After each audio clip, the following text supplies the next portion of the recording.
আসসালামু আলাইকুম। বার্তা নির্যাসে সবাইকে স্বাগতম। বাংলাদেশ ভারত সম্পর্কে নাটকীয় মোড় সরাসরি পর্যবেক্ষণ করবেন মোদি। বাংলাদেশ ভারত সম্পর্ক কখনো ঐতিহাসিক, কখনো টানাপোড়েনে, কখনো রাখি বন্ধনে, আবার কখনো বৈরী।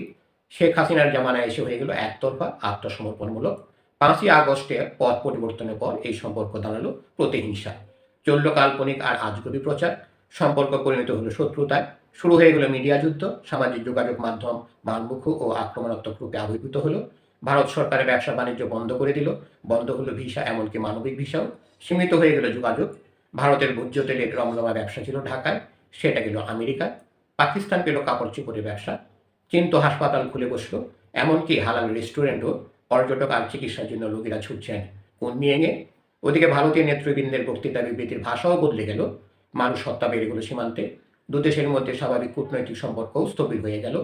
অঘোষিত রণাঙ্গনে পরিণত হলো দুই দেশের সীমান্ত। এর আগে 5ই আগস্টে সীমান্ত খুলে দিল ভারত। দল বেঁধে আওয়ামী লীগের নেতাকর্মীরা দেশ ছাড়লেন। অসমর্থিত খবর, প্রায় 50 হাজার নেতাকর্মী আশ্রয় নিলেন ভারতে। এইভাবে চলল প্রায় 10 মাস। জুন থেকে নাটকীয় পরিবর্তনের দিকে পরিস্থিতি গড়াতে শুরু করলো। দরজা খুলল আলোচনায়। সীমিত পর্যায়ে যোগাযোগ। তৃতীয় একটি দেশ আলোচনার তাগিদ দিল। যুক্তরাষ্ট্রের ভূমিকাও এখানে অনেকটা। তারা জানিয়ে দিল বাংলাদেশ ভারত সম্পর্কে টানপোড়েনে কাম্য নয়।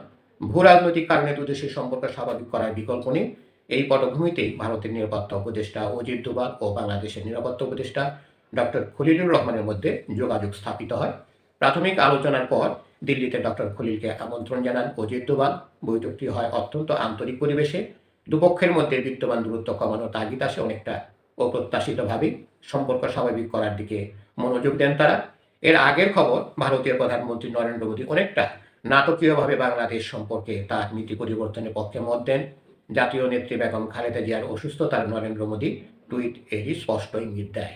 দর্শক, আরও সংবাদ পেতে আমাদের বার্তা নির্যাস চ্যানেলটি সাবস্ক্রাইব করে আমাদের সাথেই থাকুন। এজেন্সি নির্ভর কৌশল বাদ দিয়ে মোদী রাজনৈতিকভাবে সম্পর্ক উন্নয়নের সিদ্ধান্ত নেন নীতি নির্ধারকদের বৈঠকে। দুই দেশের মধ্যে 15 মাস কূটনীতি ছিল অনেকটা অনুপস্থিত। এজেন্সির উপর নির্ভরশীল ছিলেন ভারতের নীতি নির্ধারকরা।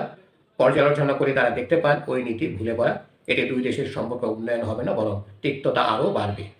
সম্প্রতি দুই দেশের সম্পর্ক উন্নয়নে সর্বোচ্চ অগ্রাধিকার দিয়ে নীতি কৌশল গ্রহণ করেছেন নরেন্দ্র মোদী। কূটনৈতিক সূত্রগুলো বলছে, নরেন্দ্র মোদী নিজেই বাংলাদেশের পরিস্থিতি পর্যবেক্ষণ করবেন এবং নিরাপত্তা উপদেষ্টা অজিত দোভালকে বাংলাদেশের সাথে সম্পর্ক এগিয়ে নেওয়ার দায়িত্ব দিয়েছেন। বাংলাদেশের বর্তমান অন্তর্বর্তী সরকারের প্রশাসন বিশ্বাস করে সমতার ভিত্তিতে সম্পর্ক। আমাদের সংবিধানে আছে সবার সঙ্গে বন্ধুত্ব, কারোর সঙ্গে শত্রুতা নয়। বর্তমানে এই দৃষ্টিভঙ্গির কিঞ্চিত পরিবর্তন হয়েছে। বন্ধুর সঙ্গে বন্ধুত্ব, এটাই এখন অগ্রাধিকার। এই মুহূর্তে ভারতের ভেতরেই ভারতের বাংলাদেশ নীতির কারণে সমালোচনা করছেন কেউ কেউ। এর মধ্যে বাংলাদেশি বিরোধী প্রচারণা কমেছে অনেকটা, বদলে গেছে মিডিয়া শিরোনামও। বিশ্লেষকরা বলছেন, ভুল নীতির কারণে একইভাবে দক্ষিণ এশিয়ার অন্য দেশগুলো ভারত থেকে নিরাপদ দূরত্বে চলে যাচ্ছে, যার সুযোগ নিচ্ছে দূরের এবং কাছের শক্তি। ধন্যবাদ সবাইকে এতক্ষণ ধরে আমাদের সাথে থাকার জন্য।